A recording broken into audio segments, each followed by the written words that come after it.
এবার বইমেলা খুবই ভালো যাচ্ছে। মানে সবকিছু মিলিয়ে হচ্ছে মানুষ মোটামুটি ভালোই এখানে বইমেলায় বই কিনছে। এখন হচ্ছে কি আমার নিজের বইও বের হয়েছে উম্মাদ থেকে। উম্মাদ ম্যাগাজিন থেকে আমার আঁকা বইও বের হয়েছে। তো সেগুলো আমি দেখছি ভালোই। মানে মোটামুটি ভালোই হচ্ছে সেল হচ্ছে। আর পরিমাণে মানুষ খুব ভালোই আসতেছে। ক্রেতা কম হচ্ছে এই মাসটা হচ্ছে রোজাও পড়েছে আবার বইমেলাও পড়েছে। এখন হচ্ছে কি মানে রোজার জন্য মানুষ কম আসছে। মানে রোজা রেখে আসা বা ট্রাভেল করা সেটা তাদের আর কি সম্ভব হচ্ছে না। তো এই জন্য আর কি বইমেলা এখন মানুষ কম দেখা যাচ্ছে।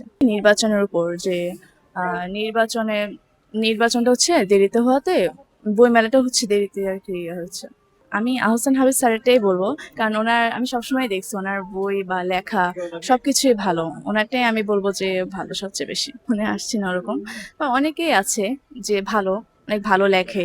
না না, উপন্যাস না, আমার হচ্ছে সেটা হচ্ছে কার্টুন আর্ট, যেটা ওমান থেকে বের হয়েছে। তো সেটা হচ্ছে আমার এইবার বইমেলায় প্রথম তো বই হচ্ছে বের হয়েছে ওমান থেকে। লেখার যাত্রাটা কিভাবে শুরু হয়েছিল?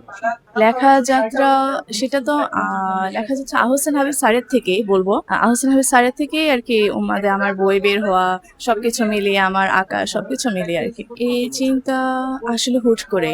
আমি হচ্ছে 1 মাস আগেই হচ্ছে এখানে জয়েন হয়েছিলাম উম্মাদে। তো আমার কাজটা হচ্ছে এই মাসে বের হয়ে গেছে লাস্টে। এখানে হচ্ছে হাস্যকর লেখা, মানে ফানি এরকমই কিছু, যেমন কমিক্স হয়, কমিক্স টাইপস এর ওরকম।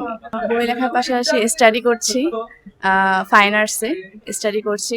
তো দেখি কি করা যায় সামনে। বই লেখা হচ্ছে ভালোই দেখছেন। নাম হচ্ছে সাবরিনা আজিম সারা।